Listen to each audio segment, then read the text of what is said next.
नमस्कार दोस्तों, कलयुग के चमत्कार संतों की वाणी में आप सबका स्वागत है। हमारे चैनल पर जो श्रीमद् भगवद गीता की कथाएं चल रही हैं, आज हम सुनने जा रहे हैं उसका 12वां अध्याय। मेरे भक्त अनन्य जो निष्दिन मम दास, जो आश्रित मेरे सदा, मेरी जिनको आस, मुझे सुमन करते सदा, जो मेरे कहलाएं, मुझ ईश्वर को छोड़कर और कहीं नहीं जाएं।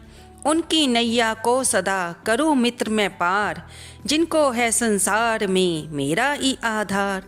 जोग क्षेम उनको सदा लेता हूँ मैं मात, जन की ही संसार में बेजर होती जीत। 12वां अध्याय प्रारभ्यते। मुक्ति योग।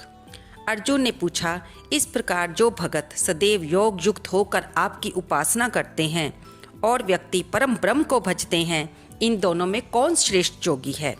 श्री भगवान बोले, जो मेरे विषय में मन लगाकर श्रद्धा पूर्वक मुझको भजते हैं वे उत्तम योगी हैं, परंतु जो इंद्रियों को संयम करके सर्वज्ञ समदृष्टि रखने वाले सब प्राणियों के हित में लगे हुए, अकथनीय, अव्यक्त, सर्वव्यापी, अचिंतनीय, निर्विकार, अचल ध्रुव अक्षर का भजन करते हैं, वे भी मुझे प्राप्त होते हैं।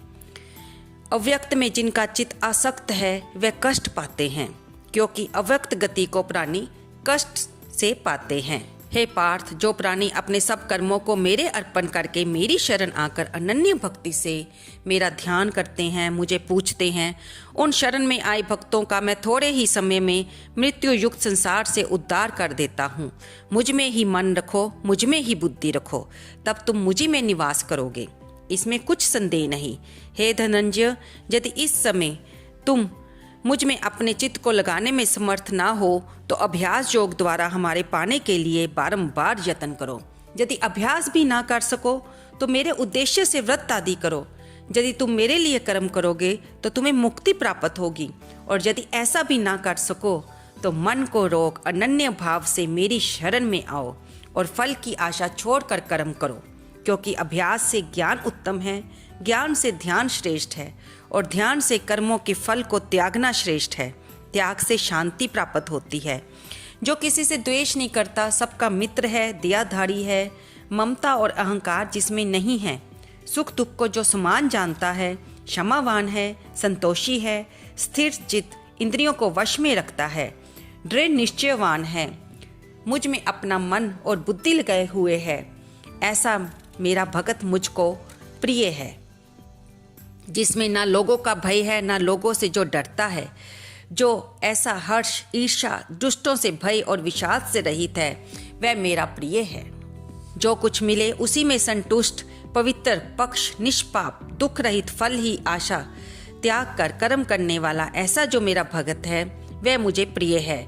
जो लाभ से प्रसन्न ना हो, किसी से द्वेष ना करे, इष्ट पदार्थ के नष्ट होने से दुखी ना हो, किसी वस्तु की इच्छा ना करे, शुभ तथा अशुभ दोनों का त्यागी भगत मेरा परम प्रिय है। जिसको शत्रु और मित्र मान और अपमान, सर्दी और गर्मी, सुख और दुख समान है, जो वासना से रहित है, जो निंदा और स्तुति को समान जानता है, और मुझे मानकर इस अमृत के समान कल्याणकारक धर्म का आचरण कर मेरे उपदेश अनुसार करते हैं, वे मुझको अत्यंत प्रिय हैं। तो दोस्तों, यहाँ पर हमारा 12वां अध्याय समाप्त होता है। इति शुभ्रम विद्या योग शास्त्रे श्री कृष्ण अर्जुन संवादे भक्ति योगो नाम 12वां अध्याय। तो दोस्तों, हमने इसमें जाना कि 12वें अध्याय में भगवान श्री कृष्ण अर्जुन को ये बताते हैं कि तू मुझे भक्ति योग से प्राप्त कर सकता है, और कैसे भक्ति की जाती है कि सभी कर्मों को मेरे को समर्पित कर, उनमें फल की इच्छा को त्याग कर। अगर तुमसे ध्यान नहीं हो सकता, तुम ज्ञानी नहीं बन सकते, तुम योगी नहीं बन सकते, तो सिर्फ मेरी शरण में आ जाओ, तुम्हारा उद्धार होगा। तो दोस्तों, इसके साथ ही आज हम 12वें अध्याय का महात्म्य भी सुनेंगे, जो भगवान श्री विष्णु जी माँ लक्ष्मी को बता रहे हैं। भगवान श्री विष्णु बोले, हे लक्ष्मी, अब 12वें अध्याय का महात्म्य सुनो। दक्षिण देश में सुखानंद नाम का राजा रहता था। उसके राज्य में एक मंदिर में ब्राह्मण भगवान नारायण की सेवा करता था। एक दिन भगवान जी प्रसन्न हुए। श्री नारायण जी गरुड़ पर सवार होकर आए और कहा, तेरी क्या कामना है? ब्राह्मण, गीता के 12वें अध्याय का पाठ करो, तब तुम्हारा उद्धार होगा। तब उस विप्र ने भगवान की स्तुति की। श्री नारायण जी ने विप्र को कहा, हे पंडित, आज से इस नगरी का राज्य तुझको दिया। इतना कहकर वे अंतर ध्यान हो गए। वह विप्र घर को गया। उस देश के राजा के कोई संतान नहीं थी। राजा ने उस विप्र को बुलाया और विप्र को राज्य देकर आप तप करने को चले गए। वन में विरक्त होकर रहा और विप्र राज्य करने लगा। श्री नारायण जी कहते हैं, ऐसा विप्र के श्रीमद् भगवद गीता के 12वां अध्याय का पाठ करने से ही संभव हुआ। वे आगे कहते हैं कि हे लक्ष्मी, ये गीता जी के 12वें अध्याय का महात्म्य है जो मैंने तुझे कहा और तुमने सुना है।